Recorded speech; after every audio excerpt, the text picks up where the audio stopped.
Well, I made it. That's the headline. By Jane Endicott, reporter. That's my byline. Rancho Soups present Jane Endicott, reporter. The first of a new series of dramatic episodes in the life of a bright and charming American girl in the world of today. Thrilling real-life stories sparkling with humor, romance, and adventure. Brought to you by your friends, the makers of Rancho Soups. And now, friends, perhaps you'd like to meet the proud sponsor, a line of canned soups that started up just a little while ago in a small town in the West and grew and grew and grew.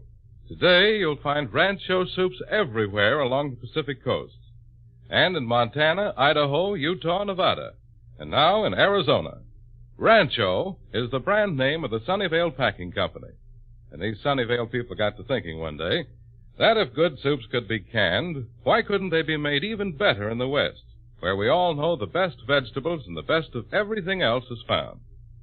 So they went to work and adapted 4 fine old Western soup recipes to modern canning methods, named them Rancho Soups, and put them on the market. Good Western soups for Western tastes and hearty Western appetites. Now there are 7 Rancho Soups, and you'll find them in gay, shiny black label cans at your favorite grocers. Rancho Vegetable, Tomato, Asparagus, and Pea Soups. Rancho Chicken Gumbo, Cream of Mushroom, and Chicken Noodle. You'll find 2 sizes at your grocers. And because they're made right here in the West, you'll find Rancho Soups at amazingly low prices. Try one of the Rancho Soups today and see if it isn't the most delicious soup you ever tasted. And now, Jane Endicott, reporter. Our first story entitled, No Job for a Lady. Here's your headline, kid. Thieves wreck chemical plant. Yes, 3 times have cat-footed burglars entered the Westburn Dye and Chemical Plant over at Westburn to rifle stores of nitroglycerin manufactured there. But the 3rd time proved fatal. What exactly happened, no one will ever know. But about 3 o'clock this morning, a terrific explosion leveled an entire wing.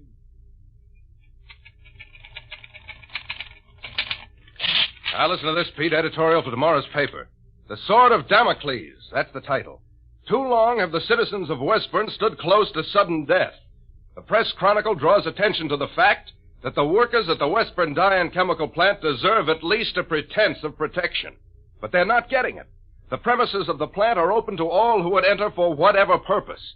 We make this statement in direct contradiction to that of Captain James Endicott, Director of Research at Westburn, who recently declared no person could enter without the proper credentials. We make the statement that anyone can enter, credentials or no credentials, any time he wishes to enter. In a small private laboratory in the research department of the Westburn Dye and Chemical Plant, a spare, gray-haired man works alone in the twilight. A door opens softly. His daughter enters. Dad? Eh?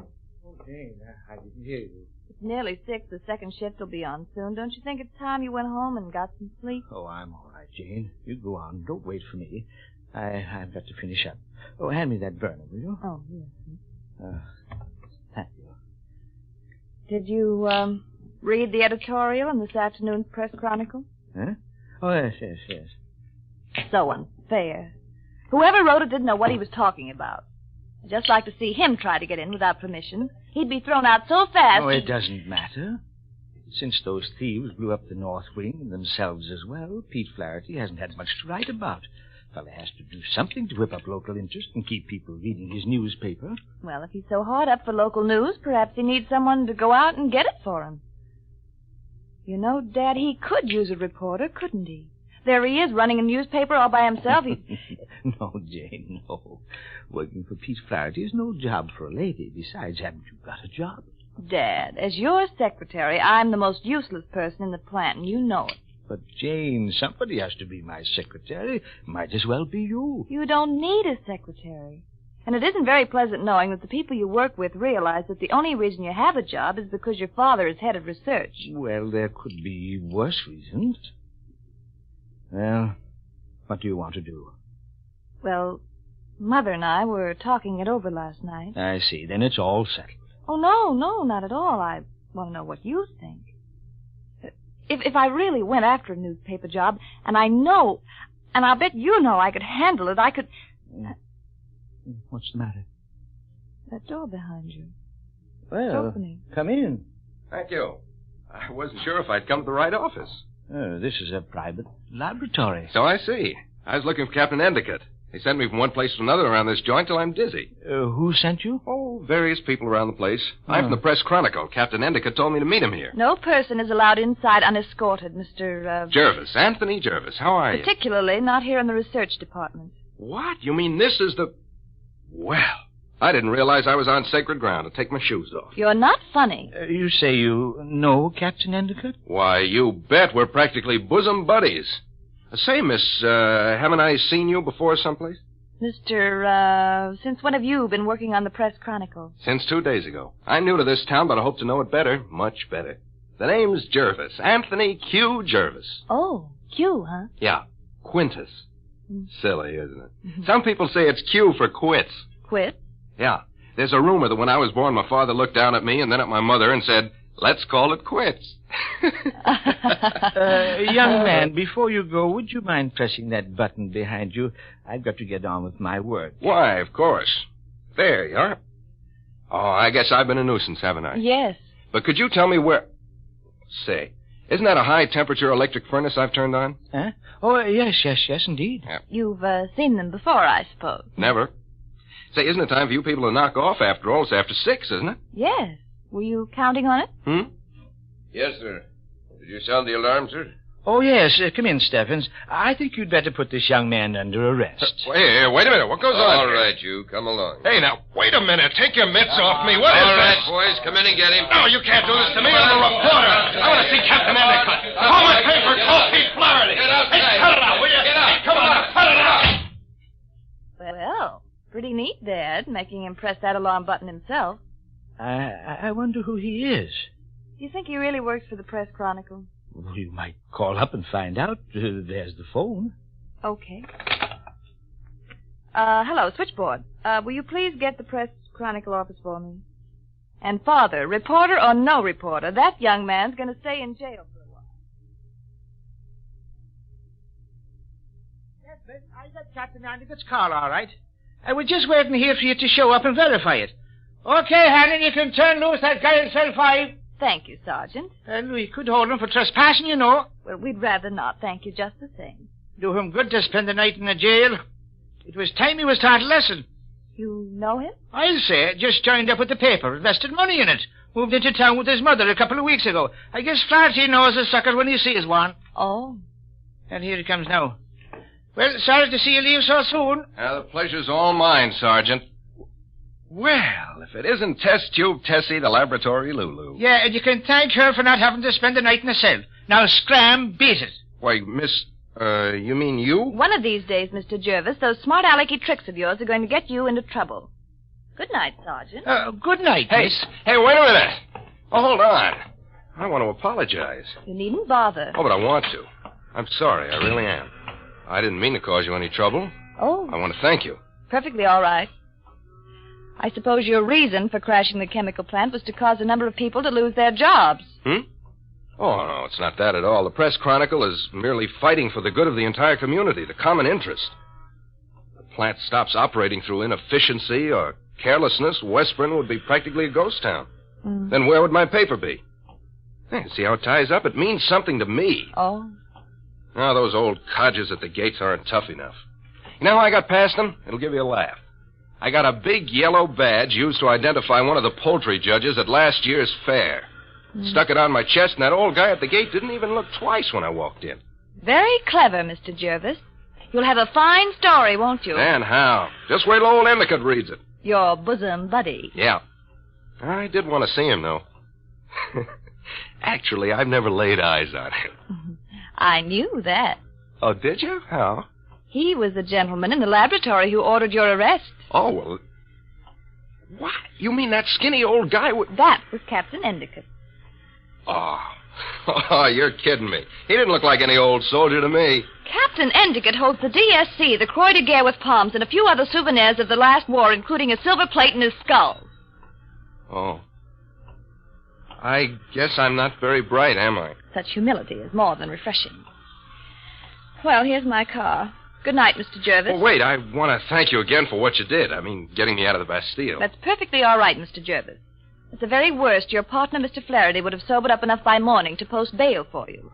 Oh, you're an optimist. Good night, Mr. Jervis. No, wait, I left my car in front of the plant. Would you mind driving me over to the newspaper offices?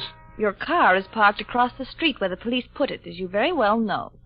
If you'll step away from the door My of my word, car... so it is. Why are you such a liar? I don't know. I guess I'm just a bad boy. Look, Mr. Jervis, you're a grown man. Act like one. Stop posing. Yeah. Well, I'm sorry. Well, good night, Miss, what is your name? Jane Endicott. Jane... What was that? Endicott. That's what I thought you said. Well, good night. Yeah, well, wait. Captain Endicott is your... My father, yes. Oh, everything has to happen to me. I repeat, good night, Mr. Jervis. All right, get in. What? Wait a minute. Where are you going? I'm going with you. Come on, get in. I'll tell you about it on the way to the Press Chronicle office. Miss Endicott, I have a proposition I think you'll be interested in. Let's go.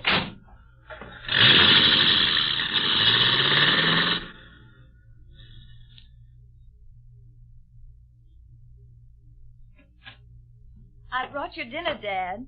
Thanks, Jane. Oh, did you release that reporter? Yes, I just sort of had to. Oh, how much longer will you be here at the plant? Oh, not long, not long. I suppose he'll spend the rest of the night writing how badly he's been mistreated. I don't think so, Dad. Don't you? You don't think he will? No, because I'm writing that story myself. What? I am. Cross me off your factory payroll, Dad. I've joined the Press Chronicle staff. Are you joking? No, not a bit. I'm the woman's page editor. Mr. Jervis gave me the job. He owns half the paper. You mean that young man who... Yes. Funny, isn't it? My word, sudden, isn't it? I hardly believe it myself yet. But Jane, does it offer you any future? Future? Oh, well, it's a bit early yet, Dad, but he's waiting outside for me now. Good night, darling, and try to get home before we do, won't you? We'll tell you more about Jane Endicott in just a moment. Now, when you first try Rancho soups, friends, notice that they taste homemade, like the soups that Mother used to make. There's a good reason for that. In addition to top-quality Western ingredients and Western recipes proved popular through the years, Rancho soups are simmered for hours, just as you would make them at home. That is, if you had the patience and the time. The slow simmering develops every ounce of flavor. Gives Rancho pea soup, for example, a full, satisfying flavor that's not a great deal unlike mildly roasted almonds. The tomato soup tastes a lot like rich, red, ripe tomatoes right off the vine. And the asparagus soup, well, it tastes like spring. All Rancho soups are condensed, and a small can provides generous, substantial servings for 4 people. And they're all sold at prices so low that you can afford the luxury and nourishment of soup every day, for lunch and dinner both, if you wish. Every can of Rancho soup is made under the continuous inspection service of the United States Department of Agriculture, and every can is guaranteed. Your grocer will return all your money if you don't agree that Rancho soup is the most delicious of its kind that you ever tasted. By Jane Endicott, reporter. And darn good, too. Next Wednesday, Rancho Soups will bring you another story in the life of Jane Endicott, reporter. The story of Jane Endicott, reporter, is brought to you over these same stations every Monday, Wednesday, and Friday at this same time by Sunnyvale Packing Company, makers of those increasingly popular Rancho Soups. Try one of the 7 delicious Rancho Soups today. Your announcer, Tom Hanlon. Hear ye, hear ye, hear ye. Try something new in brick oven baked beans. Hearthside baked beans. Baked in small earthen pots, each hearthside baked bean fairly drips with an authentic new